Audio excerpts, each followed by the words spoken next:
Where shall I start? Let's start with the Associated Press. Your audience should know that from the inception of the Fox News Channel in 1996, the Associated Press tried to destroy it. All right? Every day, every way.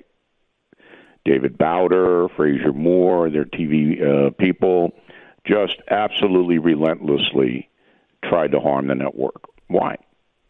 All right, so you can answer that question because you were there at Fox for a short period of time. Secondly, the tradition of shouting questions is what made Sam Donaldson famous. Yes. Okay? And he did that to Reagan, and then Reagan would put his hand up to his ear and go, I don't know, I can't hear you, I don't know who you are. Well, he didn't always do it. May I play a clip of Sam Donaldson? Because Sam is one of the guys who really made this famous, and listen how the president dealt with Sam Donaldson. Go ahead, play that, please. Sam Donaldson. You have it, Sarah? With Reagan. Reagan? Mr. President, in talking about the continuing recession tonight, you have blamed mistakes of the past, and you have blamed the Congress. Does any of the blame belong to you? Yes, because for many years I was a Democrat.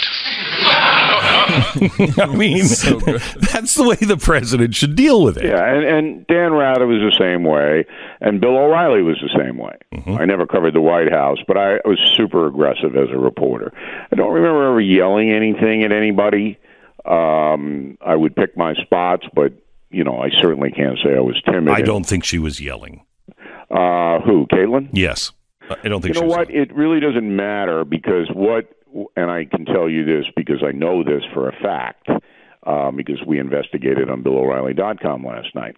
What rankled the White House was that she was told there was not going to be any Q&A, yet continued to be very aggressive and assertive in asking her questions to the president, who obviously didn't want to answer them. And then, would you have done differently? I probably would have done it differently. In her position? In her position? Here's how I would have done it. I would have asked the question, and when he did not answer the question and kept saying thank you, as you pointed out, then I would have said, will there be a time, Mr. President, when you'll answer the questions about Mr. Cohen, Michael Cohen? That's what I would have done. And therefore, I wouldn't have come across, look, this is the truth. Anyone who likes President Trump or supports him in any way despises CNN and Caitlin. All right? But she's not a CNN person. She came from the Daily Caller. No, I know, but she works for them now. And as we pointed out last week, there is a culture at CNN that demands you be disrespectful to Donald Trump. I talked to a CNN person this week, and I said, can you name one person on your network, one, in a position of visibility, anchor, high-profile reporter, who's even moderate toward Donald Trump? And there was silence. There is not anyone, not one human being working for the corporation that is even moderate to the man. So the culture is get him. And so Caitlin knows that's the culture. And Caitlin has prospered in CNN from her display. But for the American people, if you took a poll today, they would say she was out of line by probably 55-45. So, you know, the point is that the press has devoted itself to removing Donald Trump from office. That's what they want to do, and they're not going to stop doing it. And if they can embarrass him, that's points for them, because that's the culture. So let me play one more clip for you. I know you remember Helen Thomas. Listen to this. Yep. Mm-hmm. Play the Helen Thomas clip. Ask you, Mr. President, your decision to invade Iraq has caused the deaths of thousands of Americans and Iraqis, wounds of Americans and Iraqis for a lifetime. Every reason given, publicly at least, has turned out not to be true. My question is, why did you really want to go to war? Mm-hmm. From the moment you stepped into the White House, from your cabinet, former cabinet officers, intelligent people, and so forth. Mm-hmm. What was your real reason? You have said it wasn't oil, quest for oil. It hasn't been Israel or anything else. What was it? Yeah, I think your premise, and all due respect to your question and to you as a lifelong journalist, is that I didn't want war. To assume I wanted war is just flat wrong, Helen. And all due respect. Now listen. No, hold on for a second, please. Excuse me. No president wants war.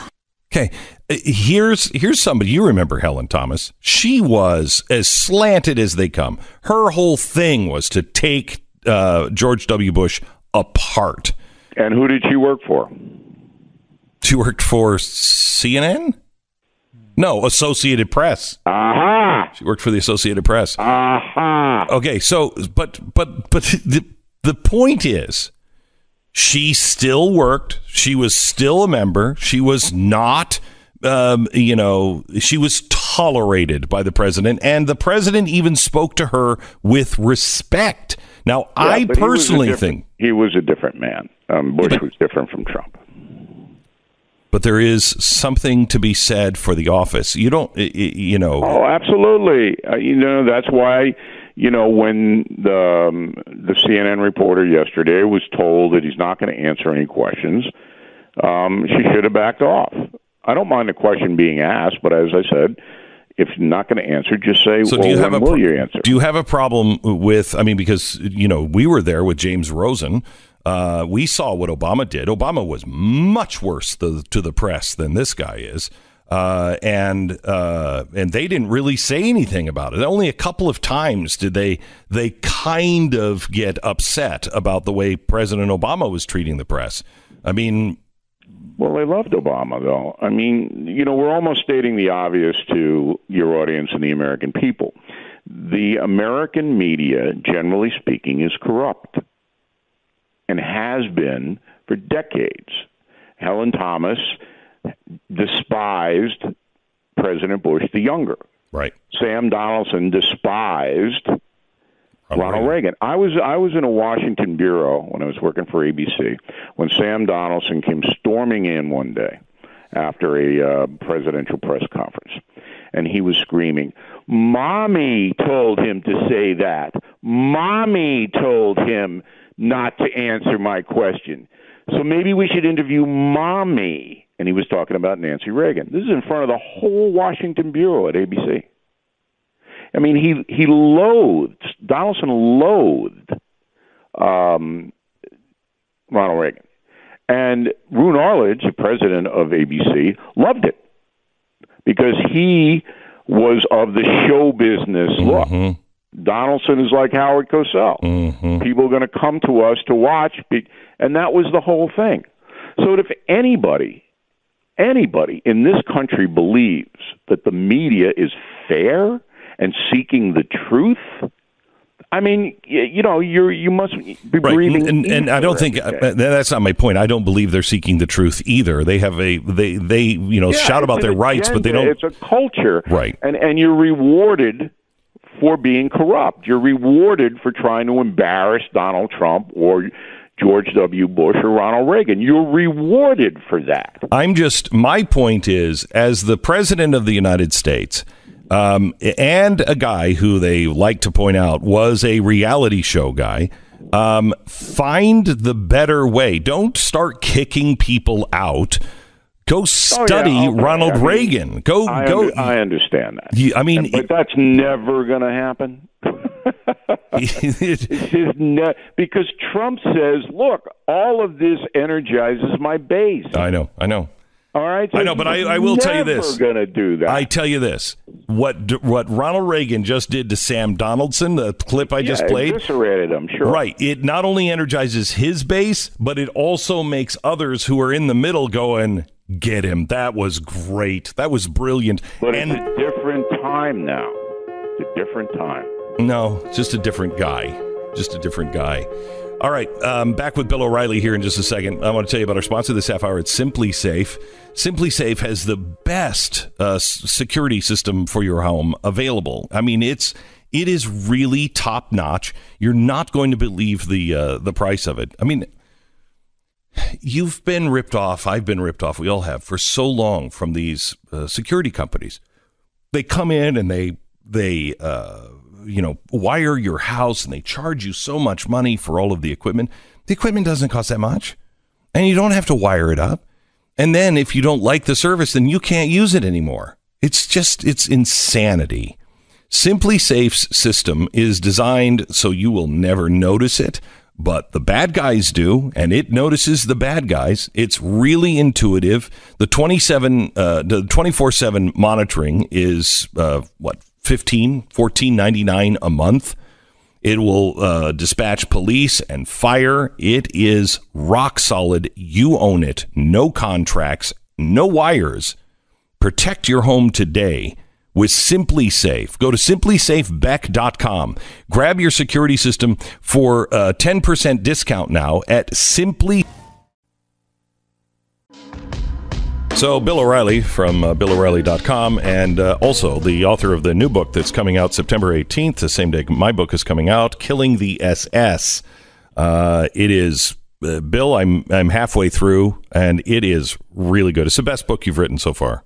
Thank you. That's very kind of you to say that. I appreciate it. It's the only book I've read of yours, and I've only read I've only read a chapter in the middle, but so far chapter in the what people don't know is that you have servants to read to you. Well, I fan you. I will tell you, it's really fascinating. Not what I expected at all, but just really fascinating. Really Where do you good. get to the end? The end is just going to blow your mind. The last chapter is an amazing exposition that nobody knows about.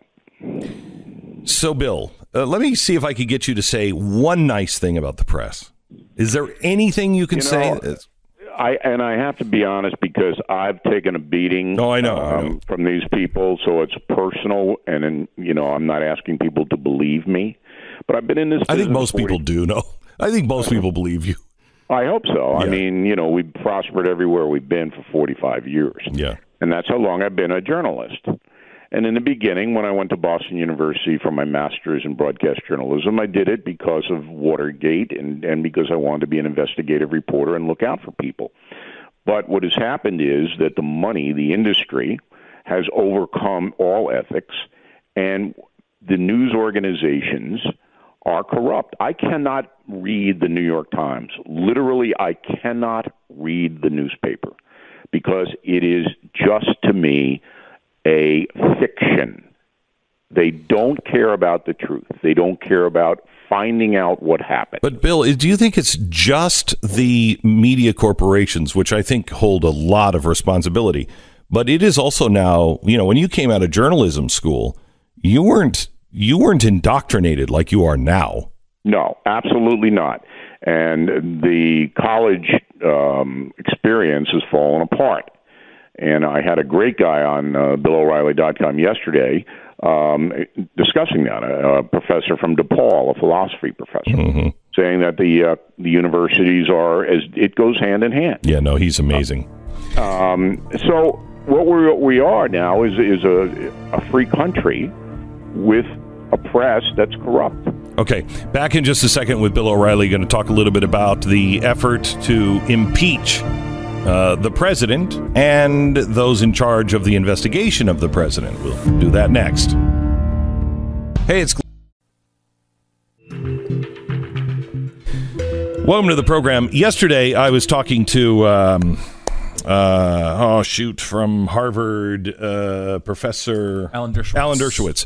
He was on the TV show last night at 5 o'clock, and we were talking a little bit about the impeachment proceedings that the Liberty Caucus wanted to put out, the Freedom Caucus, and they were going to impeach Rosenstein, and then they backed away from it. Now, his case was these were not impeachable offenses. You don't do that. His bigger point was this really weakens the hand of the president if Congress falls into the hands of the Democrats, because he didn't do anything illegal. And he said impeachment has to be about legality. And if it's not, then you can file the papers against the president. Do you agree with that, Bill? Yeah. I mean, I think if you diminish the original intent of impeachment by using it to punish a civil servant like Rod Rosenstein, who's obviously doing the wrong thing, that leaves the door open to punishing anybody you want, including the president, with a mechanism that wasn't designed for that purpose.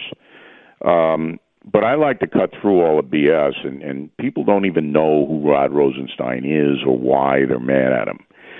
It all has to do, and it's very, very simple, with getting a warrant from a federal judge to surveil the campaign of Donald Trump.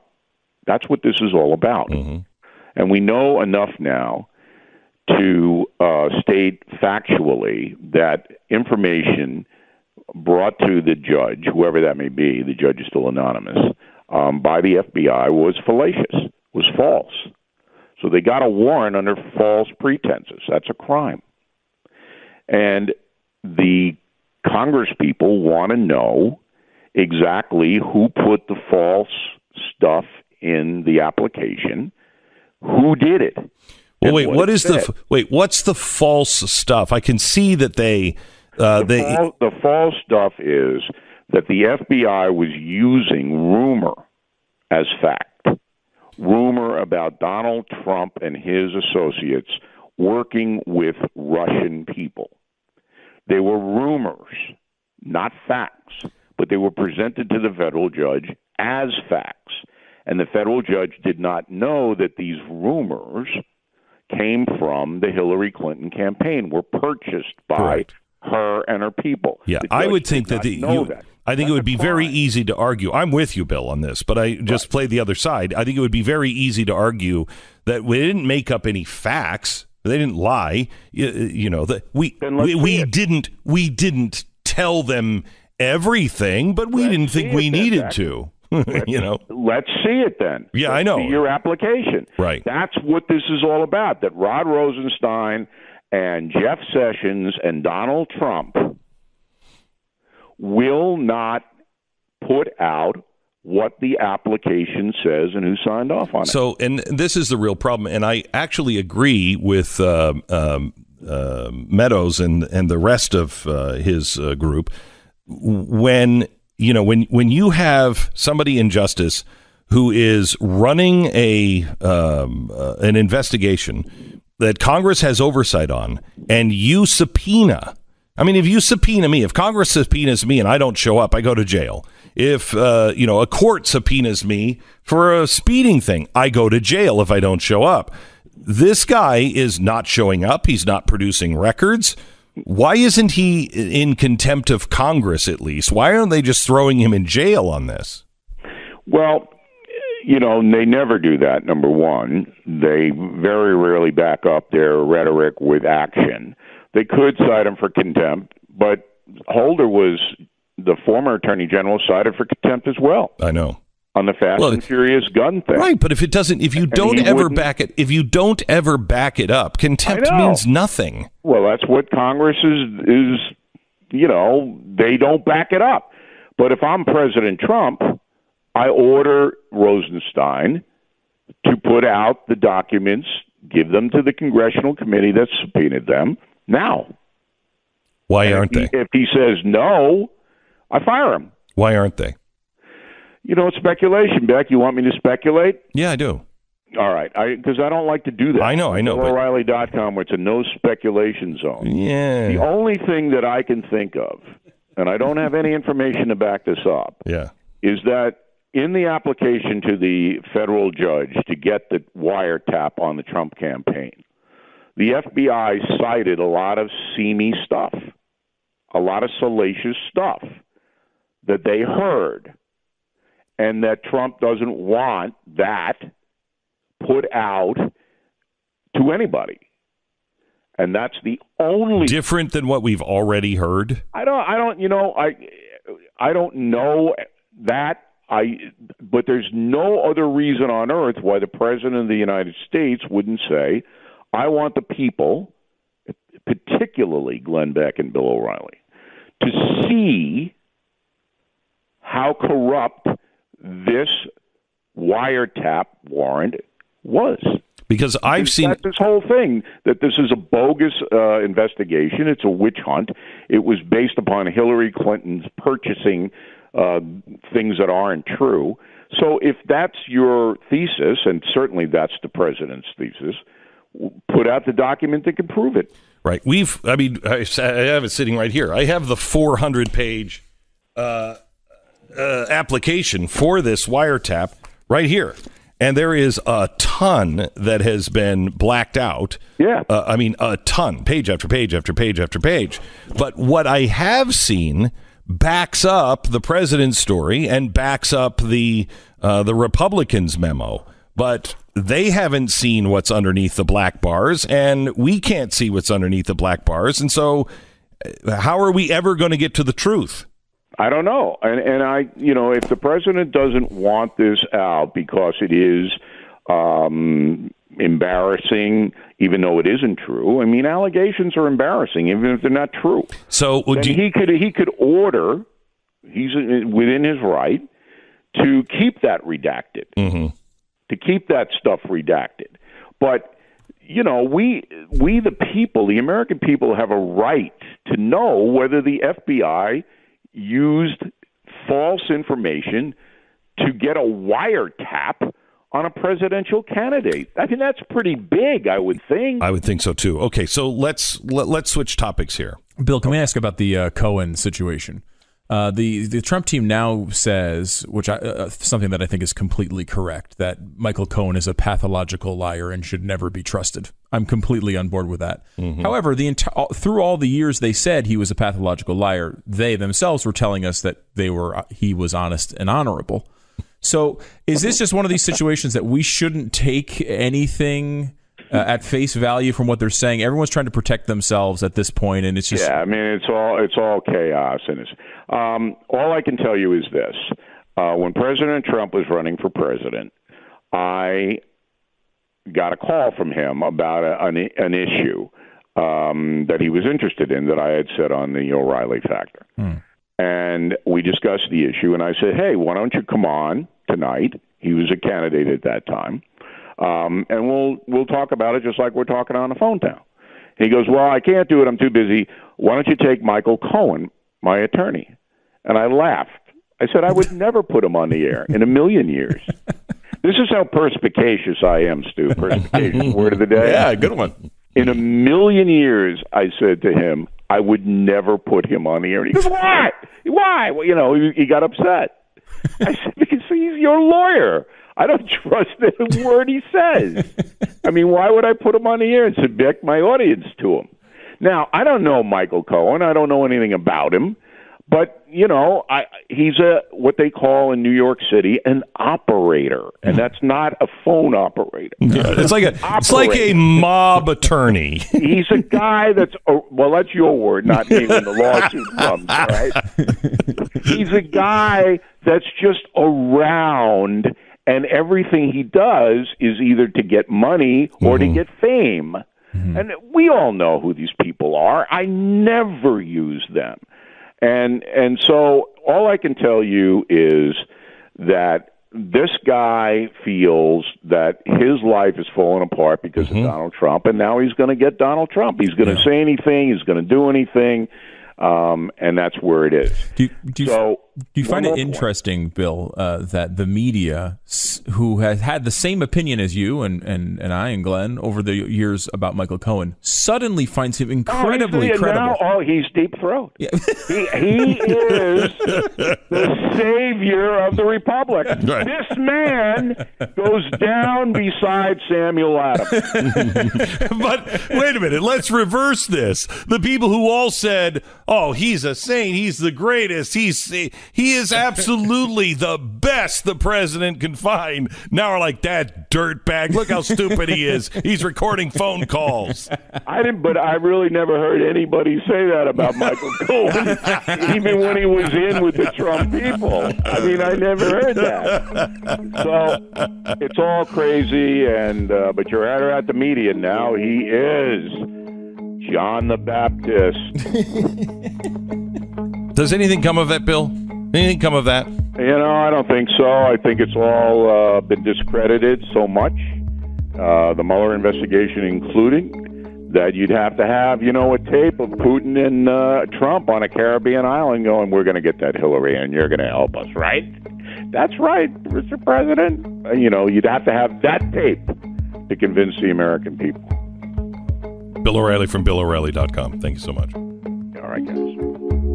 Is it true that I heard the rumor that Killing the SS comes out the same day as Addicted to Outrage? Is that actually true? We cannot be beaten by Bill O'Reilly. We can't. He will never let me hear the end of it. No, he will torture you with that every time he gets on the phone. For the rest of the time. Yes. Well, Beck, and if I'm number one, I guarantee you he'll be like, congratulations. It was whatever. He will just totally downplay anything. So please, buy his book because it is really good. But mine is coming out on the same day. Addicted to Outrage.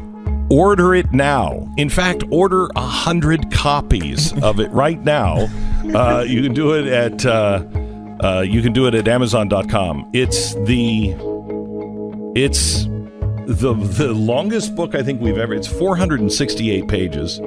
And I have slaved over each word on this book, and I think I'm reading it now for the audio edition, and I think it's really, really good. I think you're really going to enjoy it. And it's saying some things that you don't hear elsewhere. It's called Addicted to Outrage, and it's available on Amazon right now. Comes out September 18th. All right. If you remember, July of last year, Bitcoin had just crashed by 40%. And Tika Tiwari comes out. He writes the Palm Beach letter. And he said, you got to get into Bitcoin right now. It had crashed 40%. It was $1,850. That's when I got in. Okay. He said at the time Bitcoin could get into $10,000. And people thought he was nuts. We were in the middle of a horrific bear market on this. It looked really bad. By the end of the year, Bitcoin hit $19,700. Okay, then it crashed. Tika has just come out and said another big event is happening, and it is going to take Bitcoin up 10x or more. So it could be $40,000 or higher, and he says by Christmas. You need to learn about cryptos and the best way to invest, and now is the time to do it. We have an education course that Tika put together. He explains what cryptos are, how they work, which ones he recommends, and how to buy them. Everyone should have at least $100 in Bitcoin. This is a game-changing, generational wealth kind of event if it happens. Check the exclusive Glenn Beck course out now. It's smartcryptocourse.com. Learn all about it, and then do your own homework and find out if you want to invest or not. But smartcryptocourse.com. Take it now. Call 877-PBL-BECK, 877-PBL-BECK, or you can just log online at smart. Man, if you live in California, I want you to listen to the next hour because I'm going to give you some information on your state and what your state has done to you. Just on energy. There's a heat wave going on, and it's a little different in Texas than in California. In California, they're talking about there's a heat wave. Could be 90. Oh, could be 90. It's been 110 for a week. Basically, there's a heat wave. If that's what you describe as a heat wave, Texas is in a heat wave from about April until Halloween. It's just miserable this summer here. And have you heard any talk about brownouts or blackouts or anything? I have not heard anything about it, no. No, I've heard people say, my air conditioner just went out and I had to wait 2 days before it could get fixed. But that has nothing to do with the state or the electricity. In California, they were saying, turn off your lights at night. Oh, and just only use them during the day. That's when I need my lights. Well, turn them off. And the case is always you can't have growing clean energy without giant government subsidies and and if you're going to favor things like fossil fuels, well, I mean, Texas is pretty clearly an oil state, natural gas, lots of it here. Also the number one wind power state in America. Yeah, when you hear the comparisons, because I asked the staff, I said, I want you to look into California and find out, how exactly do they get their power? Where does their power come from? How much are they paying for it? And compare it to Texas. And it is remarkable. It is absolutely remarkable. And it shows you why the progressive state just doesn't work. There is no progress in a progressive state. You become a slave to a giant system, where Texas has the most modern. We have our own power grid. We have so many different forms of electricity being generated here, and so many different power companies. You can basically pit them against each other. It's remarkable what's happening here in Texas in compared to California. And I want to show you what the progressive disease, how it rots the body in California. This hour, I'm going to compare the prices and the stability of electricity in California versus Texas. And it is stunning. It's stunning because we're both having a heat wave. Our heat wave is, 110. California is almost up to 90 this week, and they have rolling brownouts and blackouts, and we don't. Why? And how much are you paying for that stability of that electricity, California, compared to us? We'll explain that coming up in just a second. But as I was looking into California, we found something else. The California State Auditor just released a report of their findings after a 12-month audit of state employees. Took a year. One employee at the DMV was discovered that she slept at her desk every single day. Sleeping. Doing nothing. Sleeping every single day. The auditor found that this employee wasted 2,200 work hours between 2014 and 2017. Now think of this. This went on between 2014 and 2017, her sleeping at her desk every day. How fast would you be fired if you were sleeping at your desk? So when somebody said, she's not doing anything, she wasn't fired. She was transferred to another position. She still continues to sleep at her desk and still gets a paycheck from the state of California. Now, think about that, Californians. Every time you wonder, why is it taking so long? Because she's sleeping. The audit goes on. They found that some state employees had actually used funds, and there's a part of me, because I don't pay taxes in California, that actually kind of appreciates these people. They found that state employees had actually used funds to build a tiki bar on the back of a state-owned building. Two other government employees at a different location wasted 5,100 hours and cost the state over $100,000 in salary for work not performed. Now, that one I don't like. The tiki bar, at least they were doing something. At least they were doing something. None of them have been fired. Now, let me ask you. In your place of business, would you be fired? Of course. This is the difference between the free market and the government. You can suck at your job in the government and keep your job and then retire with benefits. But one of my favorite lines in Ghostbusters is where the university is going to kick us out. So we'll just go out and do it in the free market. You don't understand. Out there, they actually expect results. It's Friday, July 27th. This is the Glenn Beck Program. What's wrong with a tiki bar on the back? No, it's better than what the rest of the government's doing. You know what? If I'm working at the DMV and somebody's like, "Hey, let's build a tiki bar," I'm working at the right DMV. Yes, you know what I mean. All right, Matty Greenspan is a guy that you actually started following this week. because he's an analyst for cryptocurrency and also other things, Facebook, et cetera, et cetera. And early this week, he said opened a large sell position on Facebook at an all-time high before their earnings announcement tonight. This was a good bet. And he said, pure speculation, definitely not trading advice, exclamation point, exclamation point, exclamation point. Well, it should have been advice because he's done quite well for himself. We have Maddie on the phone now with us. Hi, Maddie. How are you? Yeah, how's it going? Pretty good. Better for you. Yeah, not as good for me as it is for you. It was a fluke. Okay. Can you walk us through how you came up with? Because you decided this is before the call. Everyone's really positive. Facebook at all-time highs. You decided to go the other way. And can you describe the trade and what you did? Yeah, so I was just looking at the charts.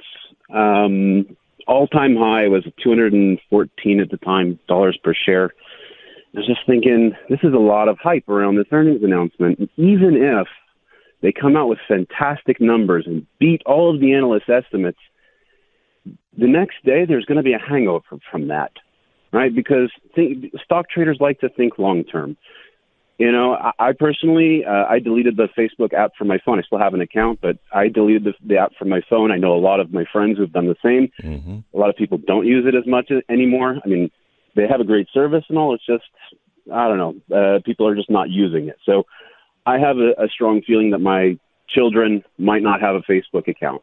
Yes. So long term, I don't see it there. So I said, you know what, even if they have a great earnings report, we still might gap down the next day. And then little did I know I was about to take part in the biggest stock crash in U.S. history. Okay, so now you took a position using 1.58% of my equity with a 5x leverage. Explain what that means. Correct.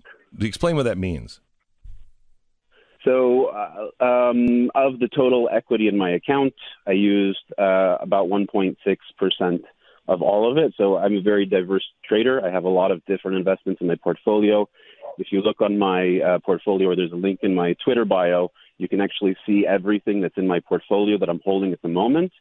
And basically that means that I was using 1.6% of it. And of that money, I was using 5 times leverage, which basically gives 5 times the buying power on the money that I was using. And so if you very risky trade.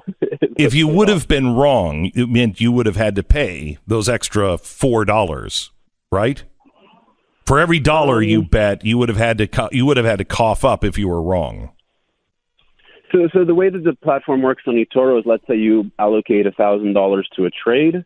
So basically you're going to have a stop loss somewhere in there, which will basically stop you out before you lose the entire $1,000. Now, if you're really wrong and the market's closed like it was last night and the market gapped up, there's a small possibility that some of that, might have come out of the rest of your equity. But that's a really far-fetched scenario. Most likely, if you allocate $1,000, even if you're on high leverage, that's about what you can expect to lose given where your stop loss is. All right. So if you would have done this with $1,000, how much is that $1,000 worth today? I haven't done the math. Well, let's just come up with something that maybe you have done the math on. If someone, and definitely not what you did, but someone like you, if they would have, you just fill in the numbers. Somebody like you, definitely not you. Right. So if you do $1,000 and you're expecting to take 100% profit, that would be $1,000 of profit. So that would basically be how it works out. That's no. What I'm asking is, how much money did you make? Seriously. It wasn't a lot. Maybe